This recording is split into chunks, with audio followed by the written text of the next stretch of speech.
Albert Camus. Alors là, on parle d'un nom qui pèse lourd dans la littérature française, n'est-ce pas? Ah oui, absolument. Et pas seulement romancier, il était journaliste, dramaturge, essayiste, un touche-à-tout de génie. Né en Algérie en 1913, et puis une fin tragique, très jeune, en 1960. Une vie intense. Très intense, oui, Et puis bon, la reconnaissance suprême, le prix Nobel de littérature en 57. Ça pose un homme. c'est clair. Pour ses écrits qui éclairent, comment dire, les grands problèmes de la conscience humaine, c'est exactement ça. Et c'est un peu ça notre mission aujourd'hui, enfin notre exploration. Plonger dans sa vie, dans ses idées, essayer de comprendre ce qu'il nous dit sur le sens de la vie, notre place dans le monde, tout ça, mais en restant accessible. Oui, c'est une bonne approche. Parce que pour vraiment saisir ces idées comme l'absurde ou la révolte, il faut regarder l'homme derrière. Sa vie a tout nourri. Alors, allons-y. Sa vie, justement, l'enfance en Algérie, pas facile. Ah non, vraiment pas. La pauvreté, le père mort à la guerre, une mère qu'il adorait, mais bon, illettrée, presque muette. C'était un milieu difficile. Mais il y a eu des rencontres déterminantes, on peut dire. Ses professeurs. Oui, Louis Germain, puis Jean Grenier, essentiel. Ils ont vu l'étincelle, ils l'ont poussée. Ça a changé sa vie, clairement. Sans eux, peut-être pas de Camus écrivain. C'est fort possible. Et puis il y a la maladie qui le rattrape jeune, la tuberculose. Oui, ça a dû le marquer au fer rouge. Ce rapport à la vie, à la mort. Forcément. Cette fragilité de l'existence, ça devient un thème central, on le sent partout, tout comme son engagement de journaliste très tôt. Il défendait déjà les plus démunis en Algérie, c'est ça? Exactement. Les populations musulmanes, surtout l'injustice, ça le mettait déjà hors de lui. Et après, pendant la guerre, son rôle dans la résistance, À Paris, oui, avec le journal Combat. c'est ça. Donc, vous voyez, ce n'est pas juste une bio. La pauvreté, la maladie, l'injustice, la guerre, tout ça, ce sont les racines de sa pensée philosophique. C'est fou comme tout converge en fait. On sent que ça vient des tripes, pas juste des livres. C'est exactement ça. Et d'ailleurs, cette expérience de vie, ça explique aussi sa rupture plus tard avec Sartre. Une rupture assez douloureuse. Ah oui, le grand débat de l'époque. C'était sur quoi le désaccord principal? Au fond, c'était le refus de Camus de dire que la fin justifie les moyens, surtout quand ces moyens impliquent la violence politique, le sacrifice d'innocents au nom d'une idéologie, d'un futur radieux. Même pour une cause jugée juste. Même, pour Camus, la dignité humaine ici et maintenant, c'était non négociable. Contrairement à une certaine gauche, disons, pour qui la révolution justifiait parfois une certaine violence. C'était une divergence fondamentale. Et cette tension, ça nous mène tout droit à une de ses grandes idées, l'absurde. Voilà. Le concept phare, peut-être le plus connu. Comment on pourrait expliquer ça simplement pour que tout le monde saisisse? Alors, Camus parle d'un divorce, d'un décalage, quoi. Entre quoi et quoi? D'un côté, nous, les humains, avec notre besoin profond de trouver un sens, une logique, une raison à tout ça, on cherche le pourquoi, Oui, cette quête de sens qui nous anime tous. c'est ça. Et de l'autre côté, on a l'univers, le monde, qui lui reste silencieux, froid, indifférent à nos questions. Il ne donne pas de réponse toute faite, pas de grand plan divin ou autre. Et l'absurde, c'est la confrontation entre les deux. Exactement. C'est ce choc, ce face-à-face entre notre appel et le silence du monde. C'est ça l'absurde. Dit comme ça peut paraître un peu déprivant, non? Ça pourrait, oui, mais c'est là que Camus devient intéressant. Il regarde ce constat en face et il se demande, qu'est-ce qu'on fait maintenant? Et il propose des pistes. Il en analyse trois, principalement. La première, le suicide, le vrai, le physique. Mettre fin à ses jours parce que la vie n'a pas de sens. Et ça, il le rejette. Oui, catégoriquement. Pour lui, c'est une fuite. Ça supprime le problème, mais ça supprime aussi la seule chose dont on est sûr, la vie elle-même, notre conscience. D'accord. La deuxième voie. Il appelle ça le suicide philosophique. C'est un peu plus subtil.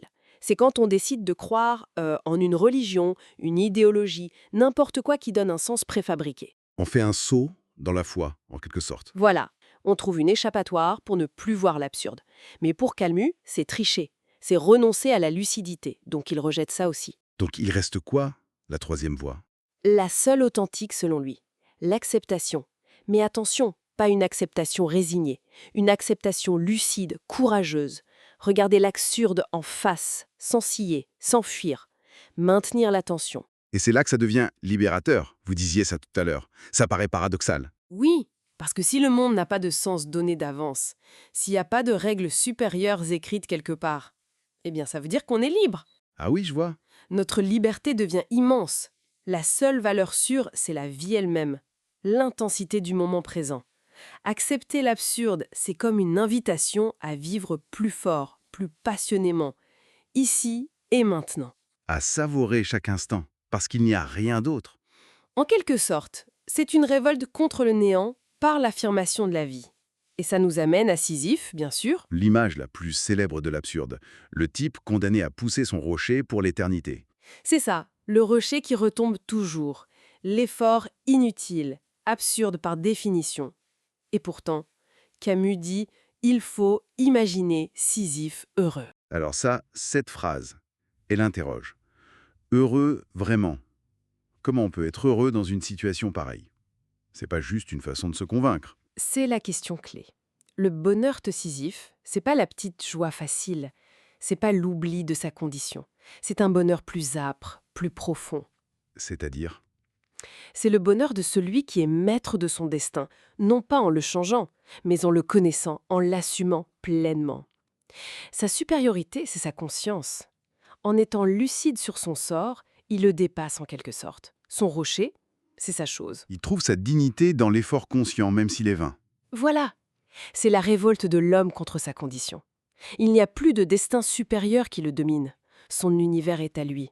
C'est dans ce sens qu'il est heureux.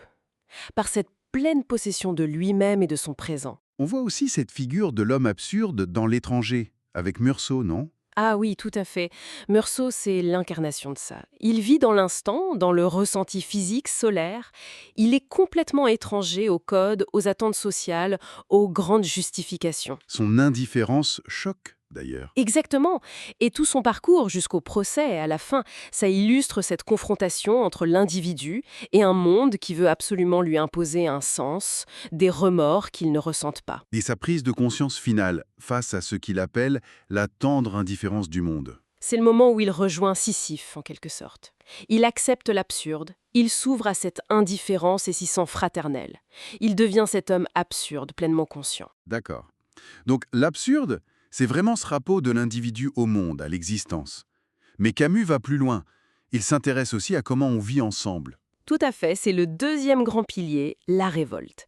Si l'absurde, c'est la question métaphysique, la révolte, c'est la réponse éthique et sociale. Le livre-clé, là, c'est L'homme révolté. C'est ça. Et la question change. Après, pourquoi ne pas se suicider? Vient la question, pourquoi ne pas tuer? Et ça, dans le contexte du XXe siècle, avec les totalitarismes, les guerres idéologiques, c'était brûlant. Alors, la révolte chez Camus, qu'est-ce que c'est au juste? Fondamentalement, c'est dire non. C'est le premier mouvement. L'esclave qui se dresse et dit non à l'ordre du maître. Un refus de l'injustice. De l'oppression. Oui, de tout ce qui nie la dignité humaine, que ce soit la sienne ou celle des autres. C'est un cri, mais attention, ce n'est pas qu'un non. Ah, Hmm. qu'est-ce qu'il y a d'autre? En disant non à ce qui est intolérable, le révolté affirme en même temps, implicitement, qu'il y a une valeur qui est bafouée et qui mérite d'être défendue. La justice, la liberté, la dignité. D'accord. C'est un non au nom de quelque chose. Exactement. Et c'est là que ça devient collectif. Ce n'est plus juste mon affaire personnelle. Comment ça? Quand je me révolte contre une injustice qui me touche ou qui touche mon voisin, je réalise que cette valeur que je défends, cette dignité par exemple, elle ne m'appartient pas juste à moi. Elle est commune à tous les êtres humains. Je vois, mon refus dépasse mon cas personnel. Précisément. Et c'est ça qui mène à la fameuse formule « je me révolte, donc nous sommes ». Je me révolte, donc nous sommes. C'est puissant comme idée. Il faut un peu de temps pour la digérer. Oui, prenez le temps. Ça veut dire que c'est l'acte même de la révolte qui crée le lien social, la solidarité.